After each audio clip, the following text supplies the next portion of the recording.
I am a student. I am an activist. I am a trans female. I am a daughter. I am mixed race. I'm a trans man. I'm an actor. I am me. I am me. I am me. I am me. I am a lover. I used to be a fighter. I am not too young to understand. I am the future. We are the future. I don't have anything to prove to anyone. I know who I am. I know who I am. I know who I am. I need you to try to understand. Ask me what my gender pronouns are, no matter what I look like on the outside. I need you to be an ally with me. Ally is a verb, not a noun. I need you to watch this video so we don't have to be scared. I need you to know that we should be in this together. You can make a difference. Even one voice helps.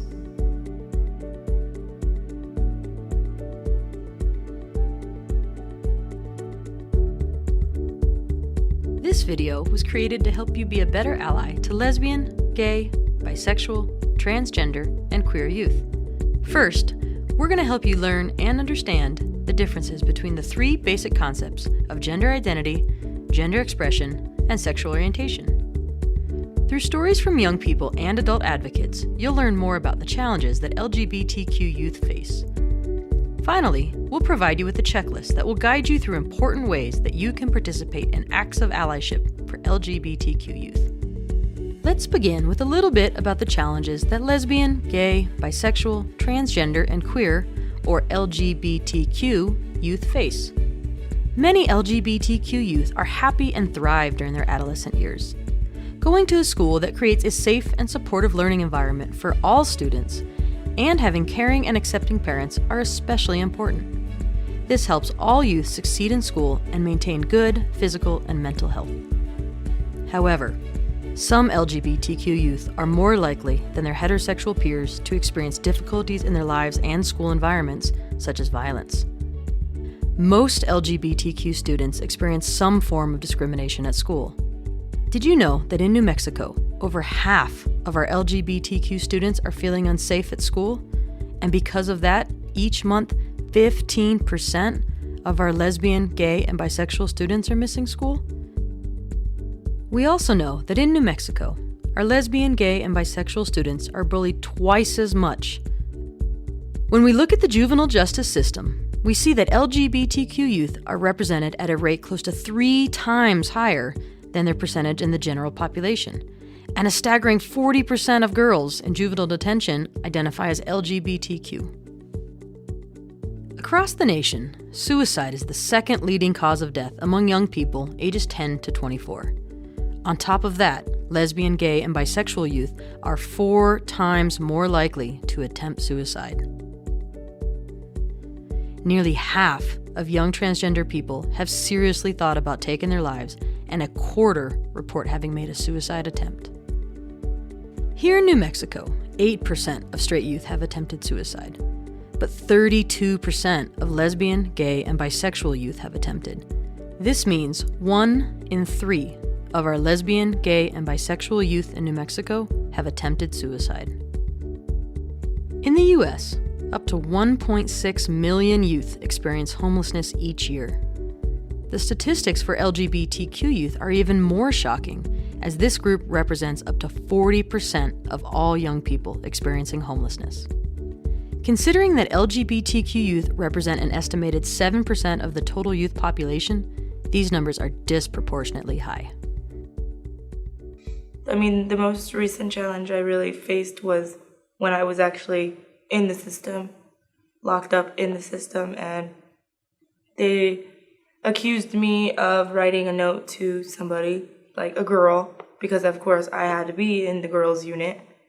And I always felt like they were singling me out, even though like maybe all those girls identified as being gay or bisexual, but I was the one pointed out because I was the one that looked the most like it. I still knew I was lying to myself, and I was just so depressed, and it got to the point where I was almost suicidal. So I just decided that I need to live a life true to myself and not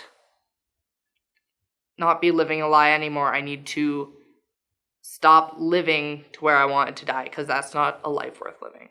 So I decided to come out to myself first, and that was the most difficult Another big challenge was my family and having them to come to terms with what was really going on from such a young age, because transgender, transsexual, those things weren't ever mentioned back then. It was always just strictly gay, lesbian, bi, sexual orientation.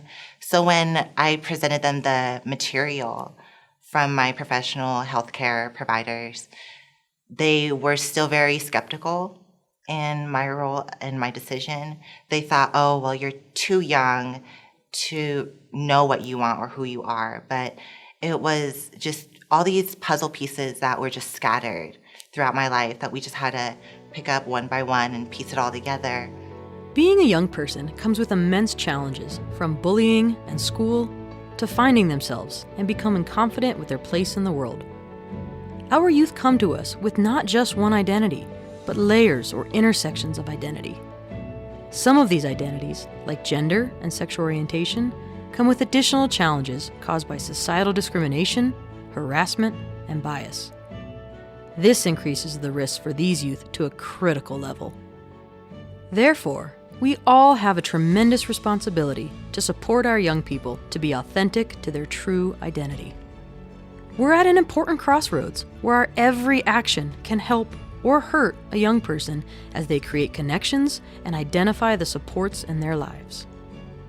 Gender identity, gender expression, and sexual orientation are often confused, but in fact are three different concepts.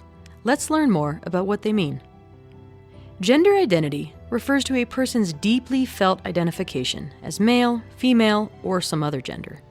This may or may not correspond to the sex assigned to them at birth. Gender expression refers to all of the external characteristics and behaviors that are defined in society as either masculine or feminine, such as dress, grooming, mannerisms, speech patterns, and social interactions. This is what an individual chooses to show the world. Sexual orientation refers to a person's physical or emotional attraction to someone. This can be towards the same and/or different genders. Within these three concepts, there is some important terminology. Let's begin with some general terms and work from there. There are many terms used to describe the LGBTQ community, so don't get overwhelmed. We are about to walk through some of those terms in this video. And if you forget or hear a new term, don't worry, you can always Google it. Terms evolve and change over time, and young people sometimes like to create new terms to define themselves. So remember to respect their identity and allow the young person you are working with the space to define and express themselves. Let's start with how we refer to the community as a whole. LGBTQ is the most common way this community is referred to. LGBTQ stands for lesbian, gay, bisexual, transgender, queer, and questioning. The plus is sometimes added to be inclusive of additional terms such as pansexual, asexual, intersex, genderqueer, two-spirit, and more. Gay or queer are sometimes used as umbrella terms as well. Historically, queer was used in a derogatory manner, and there are some folks to whom the word queer still carries a strong negative connotation and can be triggering. However, more recently, this term has been embraced and reclaimed by parts of the LGBTQ community, especially youth. We suggest respecting others' use of this term, but if it makes you uncomfortable, simply use another descriptor, such as LGBTQ+. Sexual orientation refers to who someone is physically or emotionally attracted to. Common terms that individuals use to describe their sexual orientation include straight, lesbian, gay, and bisexual. Let's clarify a few you may not have heard of. While bisexual refers to someone who is attracted to both men and women, pansexual is similar, but does not limit one's attraction and is open to all genders and identities. Someone who is not attracted to anyone may choose the term asexual. And while queer is often used as an umbrella term, many individuals embrace the term queer as an identity. Now let's talk about gender identity. Transgender, or trans, are broad terms for people whose gender identity, expression, or behavior is different from those typically associated with their assigned sex at birth. For example, someone who is assigned female at birth but identifies as male may label themselves as transgender.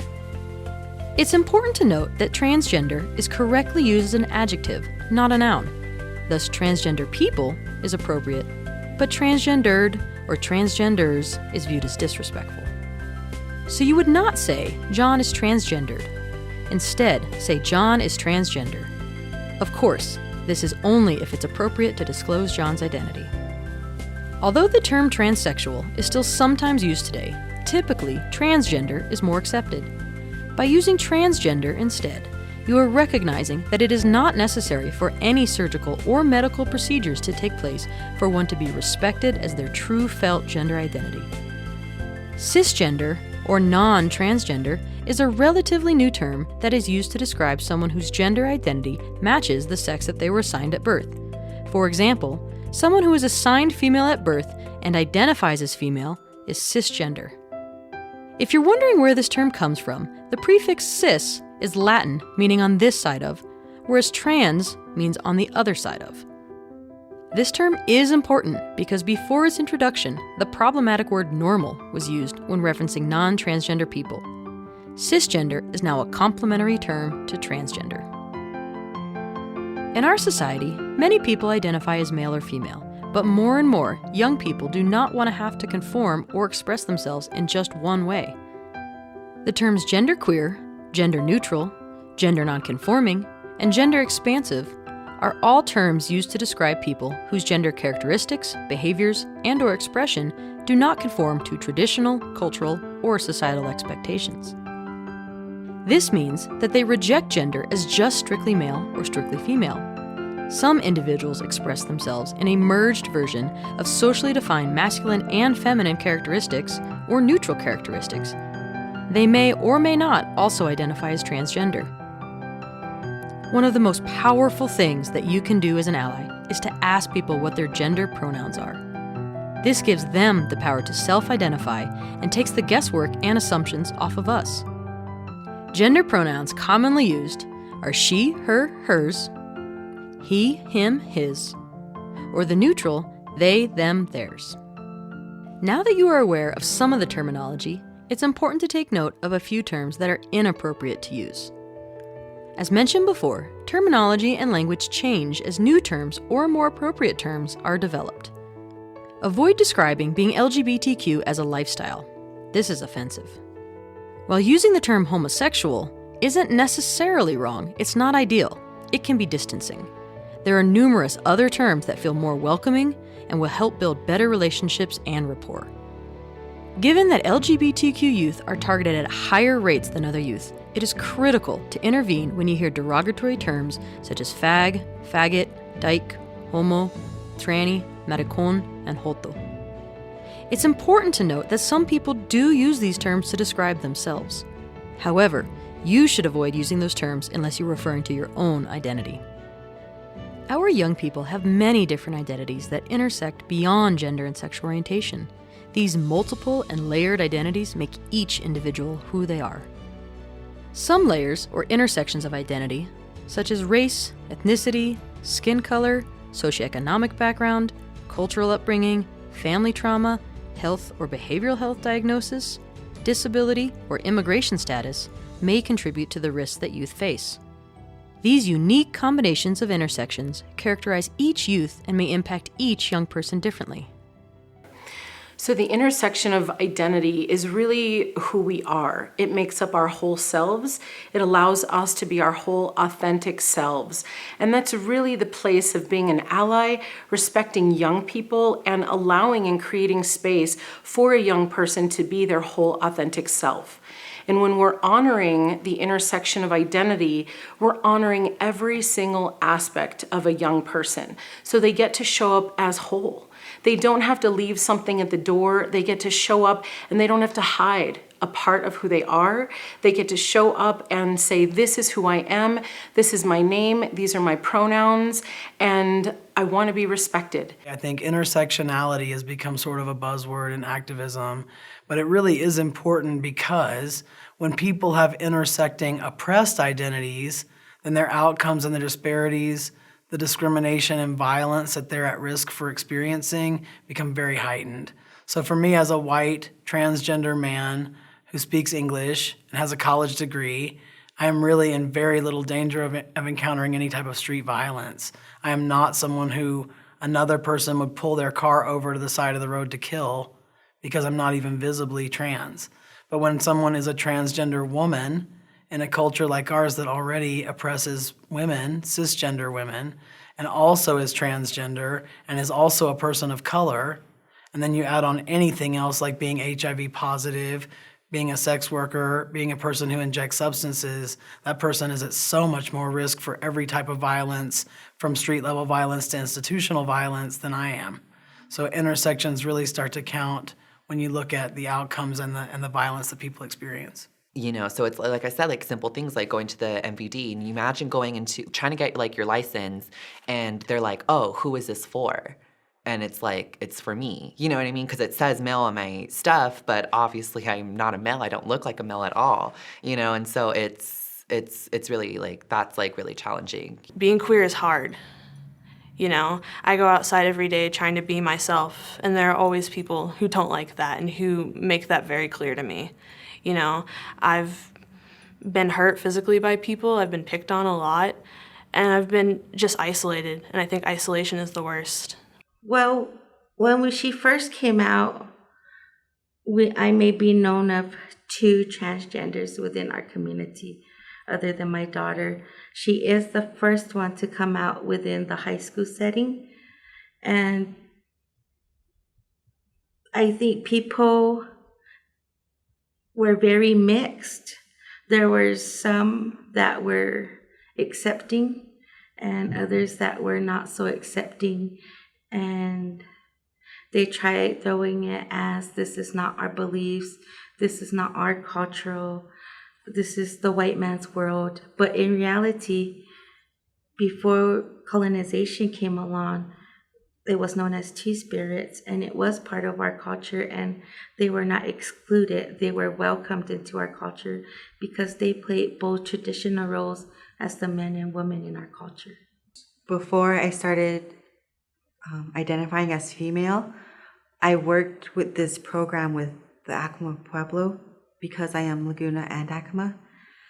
And the director of the program knew me for a very long time, and I don't know how he like felt it some way that I was different, but he started telling me about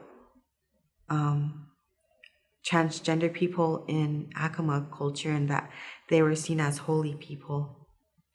And that he had pictures of men in the mantas, which is like the dresses that females wear. And it just made me feel proud to be Native and also to be transgender. Being a part of the system as a youth, I really felt kind of belittled or judged at the fact that I was interested in the same sex. And I think the staff and my foster parents kind of made it into a huge, like, living joke. Definitely safety, I would say, is huge, especially with me being so clearly read as being queer. Like, I tend not to go out at night without a friend, even though I know that, like, I could probably defend myself. That doesn't necessarily mean that I want to have to. I use forms of escapism like drugs, self-mutilation, and just things of that such. I was very self-destructive growing up. From the end of elementary going on, it was always a constant struggle with being what society wanted me to be and pleasing people and pleasing myself. And just trying to find a neutral ground for that was also a big challenge. And then having so many negative coping skills that I acquired growing up, like the cutting, the burning, not eating, just, really punishing myself for being different, and not knowing that I was different, not having a label to be like, this is who I am, was very traumatizing, I'd have to say, because not having a sense of identity, you lose yourself really fast. When my sister came out, it was traumatic. I mean, she told us that I wasn't allowed to know, even though I knew 4 years before. I mean, she was like packing bags to like leave the state because her friends couldn't find out because it would ruin her reputation. And it was traumatic for a good 3 years straight. Just that topic couldn't be brought up in our house without fights. And, you know, growing up knowing that that's also you, how could you come out knowing that that's going to happen to you also? Being trans, I think school has been very hard in the, you know, educational kind of system. I mean, it's got to the point where I kind of just decided just to leave school and get my GED. That's kind of like where I'm at right now. And so I am getting my GED this summer. And it's, when I say like with school, it's like simple things like me using the female restroom. Like they wouldn't allow that. Like I would have to use a designated restroom. And they kind of like placed me, you know what I mean? I want to be treated like every other girl in the school. Ever since from like a young age, you know, going to school in elementary, always being questioned about my expression, the way I move, the way I talk, and just always constantly being judged for just being myself. So I think masking that was a big part of my life and just trying to blend in with society and being able to be normal in a sense. Even being in school too, like they wouldn't let me identify as the name that I am. They wouldn't unless it was legally changed. And I think that was really hard too, because it's like you're sitting in class and like the teacher's calling and they're calling like my birth name, and it's kind of like embarrassing, you know. And I think schools need to like, and just need to do that more in general, and like they need to have a preferred name, you know what I mean? Because it's just how you feel comfortable and it's who you go as. And yeah, so it's kind of like they almost push me out of school, you know, just because I don't even want to deal with it. School pushout can be defined as the policies, practices, and procedures that make it more likely for certain students to leave school instead of finish it. LGBTQ+ youth are 3 times more likely to experience criminal justice and school sanctions. So one of the things that we're most concerned about with LGBTQ youth, especially in the educational environment, is school pushout.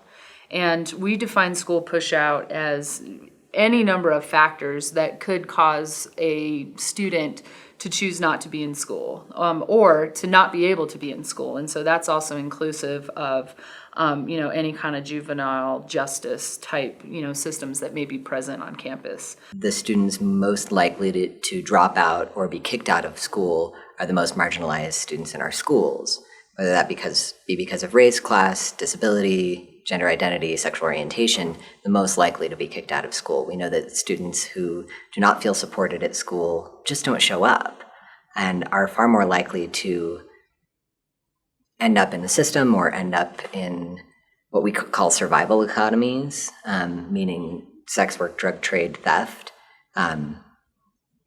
when there's no one else there for that young person. These things are far more likely to happen. I was still very messy with my appearance. I didn't care.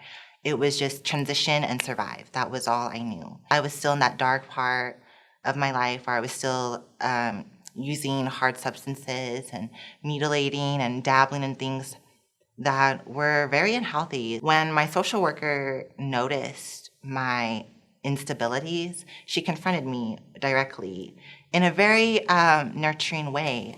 She just asked me questions, is everything all right? And then they brought up the suspicion of drug abuse.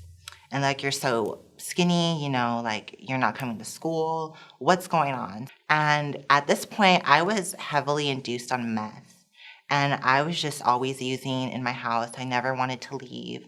I had a severe case of agoraphobia, where every time I left my house, I would just break out into panic and just was so worried about what people would think of me, how I presented, just the little tauntings and people who nitpick. It was a lot, so I just would escape and not leave my house. We know from the GLSEN National School Climate Survey that approximately 85% of LGBTQ youth have experienced verbal harassment in the past year in their school environments. We know that about 30% of our LGBTQ youth have missed a day of school in the past month because they feel unsafe or uncomfortable in their classrooms. And then additionally, the majority of the students that are missing school because they feel unsafe or uncomfortable are not reporting incidences of bullying that they're experiencing because either they're afraid of retaliation or that it's not safe to report those things, or they're afraid that nothing will happen. When I got really serious saying, like, I want to go on testosterone, I was kind of kicked out of the house. She didn't want to be part of my life. She didn't want me to do anything like that. It's weird because I'm kind of losing my mom. I'm gaining myself, but I'm losing my mom, and I don't really have another parent in my life. My mom, actually, when I came out as trans, she kicked me out, and I was living in a youth shelter for about a month and a half, and that was probably the hardest thing I ever had to do. You know, imagine just trying to be yourself and just trying to, you know, just live your life and be happy, and then something like that happens. Like, it was a really hard time. Well, I mean, the experiences of LGBTQ youth in our state are pretty diverse. We definitely have young people who are securely housed and are loved by their families of origin and are doing well in school and are able to access transition-related health care and are being really supported. But again, I think a lot of this is intersectional, and a lot of times we see more difficult outcomes for young people when there are more oppressed identities in play already. And the far side of the bad outcomes is terrifying. LGB youth who come from highly rejecting families are 8.4 times more likely to have attempted suicide than LGB peers who reported no or lower levels of family rejection. Now, I want to be really clear that it's not because we are LGBTQ that we attempt suicide. It is not a pathology. The reason this happens is because of how society treats us. And layers of microaggressions are too much for one person to handle. And that's why we're doing this education, so we can educate ourselves and really be a better society, so our LGBTQ youth and community stop feeling like they don't want to be here anymore, and that they can be respected and productive people in our society, because we are.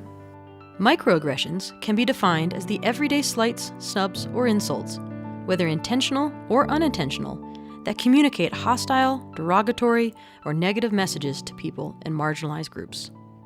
So a microaggression is a subtle but still offensive comment or action that can be unintentional, subconscious, that brings down or promotes stereotypes for any marginalized group, gay people, people of color, women, whatever.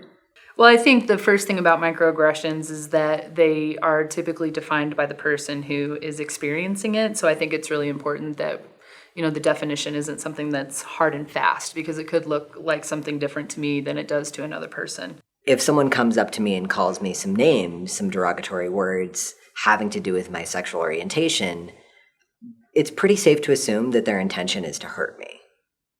If someone says, oh, well, if you really want to be a guy, you need to stop painting your toenails. Is their intention to hurt me? No. Their intention is they think that they're helping me become a better guy. So I think of the first one as an overt act of prejudice or discrimination, and the other one as a microaggression, which comes into this intent versus impact. The intention here was not to hurt me, but the impact was that it did. The intention here was very much to hurt me, and the impact was also that it did. But folks can have really great intentions in saying little tiny comments, and the impact, because those little tiny comments do not exist within a vacuum, they exist within a context of hundreds, if not thousands, of other little tiny comments that build up and actually have a significant impact on someone's ability to deal with trauma, someone's ability to expand their own resiliency when coming up against a difficult situation. Many of the young people you serve have difficult and challenging experiences. When you add the layer of societal stigma and discrimination that LGBTQ youth face, they are even more vulnerable. Whether it's a microaggression, overt harassment, or discrimination, these situations can greatly impact a young person's well-being and their ability to be successful and thrive. As an adult, it is your responsibility to proceed with sensitivity and empathy and provide them the support they need. These young people need you to be their ally. If an adult wants to be more supportive, I would say just let the young person talk.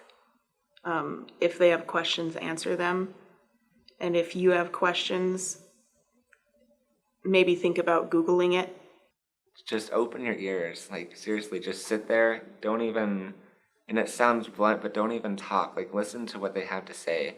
Like, if they finally have enough strength to sit there and open up and share their feelings with you, that is already one of the biggest steps ever. I feel like listening is a big thing. You know, I don't need someone to solve my problems, but sometimes I just want someone to listen to me for once, because I've gone a very long time feeling like I haven't been listened to. When you confront someone and ask them, be open to anything they have to say. And if you don't know what to say, just being able to be like, wow, you know, that is something, I don't know what to say to that, but thank you for letting me know, because I couldn't imagine like what is really going on. But for you to be able to give me an idea, that is awesome. I think being an ally is just being someone there to listen and to relate to what you have to say and to try and like understand what you're going through and help be there for you and support you with your transitions to whatever it is you're doing, and just try and help make the process a little bit easier. Whether you understand the situation or not, you need to be able to have an emotional support. Just let them know that you're there for them. Let them know that you're able to listen. Listening is such a big deal, because not everyone has answers, not everyone is able to do something, but someone that's able to listen to another person and accept what's going on is probably the greatest gift someone can be given. But I need you to stand up for me when I need you. I need you to be there when it gets tough and not to just walk away. One of my best interactions was with a person who I did not get their identity. And this is me as a queer trans person. I just didn't get it. And they looked at me and I said, you know, I just don't understand what you're trying to do. Does this mean this? Does this mean that? And I was asking lots of questions, and they looked at me and they said, maybe it's not your job to understand. Maybe it's just your job to support me. And I went, oh my goodness, you're so right. Cheers to you, young person. That was brilliant. Yes, you're right. It's not my job to understand you right now. It's my job to support you. I don't need to understand the intricacies of your identity to support you and be there for you. And I think that's something that seems like not much, but has an incredible impact. I feel hurt when you assume my sexual orientation. I need you to respect me and ask me. I feel humiliated when I'm misgendered. I need you to refer to the woman that I really am. I need you to see the whole me, not just one part. I feel hurt and ashamed when you call me the wrong name. I need you to respect my name and pronouns. I feel small when I reach out and nobody reaches back. I need you to listen to me. So adults can do a lot of things to be more inclusive and supportive allies. For me, the number one thing that I always recommend and talk about is to be more conscious of your language. So are you using language that is creating possibility for identities and opening things up to allow youth to self-identify? Or are you using language that is more limiting and putting youth into like a binary system of male or female instead of saying, go and talk with your mom and your dad? Are there other ways that we can say that? Like go home and talk with your family, because our families ultimately look very different. To make things better, you can get involved and you can just educate yourself, really. It's so much more than just being there. You have to be an active part of it. You have to educate yourself and educate those around you. And if you really teach people about it, then not only are you growing, but you're helping other people grow, and then you grow together and you really make a difference. Constantly educate yourself on any issue. Like, you don't know everything just because you're an older person. Take a step back and really acknowledge and validate that these young people probably know what's best for themselves, and that you're really there just to help guide them in that, but always follow their lead. Don't ever project any of your values or any of your identities onto young people, because they're still becoming their own person, and you shouldn't be the one that makes them who they are. They were born being who they are, and that's not something that can ever be changed. So just really follow the lead of a young person. And a lot of times I think with young people, we just discount their realities as if they aren't self-aware or are able to articulate themselves to us when they really are. And they tell us what we need to know, and we just don't want to listen to them. So I think when we can partner with them and elevate their voices and be part of the advocacy and the effort to make that change, that's also important, is how do we partner together? And not just jump in front of them and speak for them, but how do we bring them into the conversation and lift up their voices? I'm going to go back to the piece of asking questions. And you may be turned away, like that may happen. You may be like, I don't want to talk about it. This is dumb, whatever. You may get that. But if you show an interest over and over, a young person's going to notice. Because as much as a young person notices that you don't pay attention, they notice that you do. And so I think that's key right there, that as adults, we listen, and then we ask questions, and we listen some more, right? And then take that in and see how we're maybe part of it, part of the problem, or part of making a change with them. I do think that all of these systems interlock in a lot of ways, and that people who are systems affected, you see going through lots of the different types of systems you just named, facilities of recovery from addiction, school systems, foster care, even all of those things are very similar, I think, in the idea of how we would improve those systems, if it's possible to do so, I think would follow a similar model of first just talking to people who are affected by those systems and finding out what's working and not working for them. Making sure everyone at every level of the organization is educated is a big part of it too. We have a lot of stories of places, facilities where people go in and maybe the administration is pretty well educated and is prepared to do a good job with our individual constituents, but the person who staffs the front desk or answers the phone doesn't have access to that same information and unwittingly do a terrible job with a trans person, but they didn't even mean to. They didn't have the information to do better. So making sure that everyone is involved in that type of discussion and not just the people, at the top. Yeah, it's the worst when you go into when you're trying to apply for a job or you're trying to do something and it says male or female. And it's like there should be other, because this is not what people just identify as. So imagine if you were a young person coming in and having to fill out paperwork for the first time. First time you are coming into a system that is very strange and new to you, and you're a little scared and nervous. And you come in and you fill out the paperwork and it doesn't have a gender marker that belongs to you. So a trans youth may feel a microaggression the moment they begin to fill out an intake form because they're not reflected on that document. And I know all of our organizations have protocol, we have procedures and policies and intake forms, but it is okay to look at those and really improve those forms. As we're improving ourselves, as we're educating ourselves, we have to make sure our policies and procedures are following that so that we can keep the highest standard for our young people. Again, so if I see someone being picked on, stopping it immediately and really questioning people's stereotypes about things. I think that opens possibility. Is because when a student sees you stop that immediately, they're like, oh, that's not going to be tolerated in this classroom. So I'm safe to try on that identity.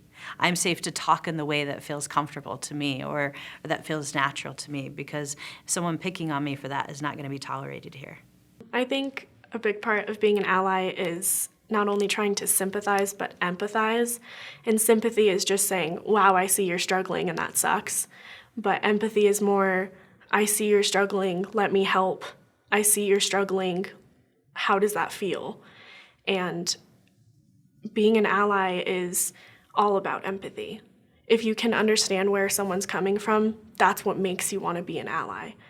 I think the first thing that people need to know about allyship is that, and being an ally, is that it's not a noun, it's a verb. So we define allyship based off of action. And what are you doing to show up? And yeah, exactly, not just doing your job, because that's already the expectation. Allyship goes above and beyond that. There's a lot of pressure behind being an ally. That means you're 100% on, and if you mess up, that identity is taken from you.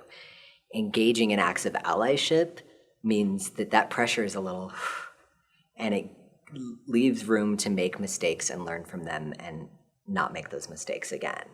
And I came to one of our big meetings and said, hey, when we do introductions today, can we do gender pronouns? And folks were, wait, you want us to do what? I said, our gender pronouns, he, him, his, she, her, hers. They're like, yeah, I mean, we know what they are, but why do you want us to do this? I said, well, I don't want to make any assumptions about how anyone identifies in the room. And it was really fascinating to go around the room and have everyone say for very possibly the first time their gender pronouns, or be asked to say their gender pronouns. And we had a conversation about how it's assumed that we only do these things in LGBTQ communities, and those are the only spaces in which that's important. And they reflected that doing this in a space that was not LGBTQ specific was fascinating and felt like an invitation into a conversation that they hadn't had before. And having that moment to say, oh, how would I answer that question? Also gives you that moment to say, oh, other people are asked this question all the time, or assumptions are made about their identities all the time. If you're an adult, or even if you're a young person, and you hear somebody use the wrong pronoun, you cannot call yourself an ally if you don't call them out. So if I'm going in front of a classroom and I know that the identities of these students in this classroom are vastly different than my own, it means that I'm going to look inside and say, okay, what biases might I have about these students of my own? Because we all have them. How could that prevent this student from connecting to me? If your job is to lift up and support young people, then you should be educating yourself, and you should be hyper aware of the things that you're saying. Ultimately, when youth hear the silence, they hear that it's not okay.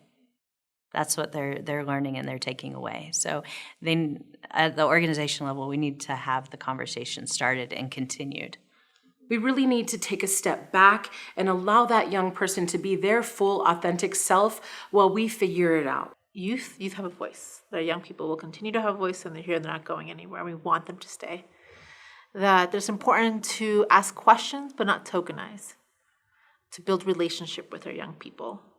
And to also seek their own resources outside of young people. To know how to do that. To ask an organization or even go online. I'm an ally because I believe there should be change in the world. I'm an ally because that's what's right. So in review, here is a list of ways that you can participate in acts of allyship for LGBTQ+ youth. Ask questions, but also educate yourself. Use correct names and pronouns. If you don't know, ask. Listen to youth. Take them seriously. Stand up and defend LGBTQ+ youth. Interrupt bullying and harassment.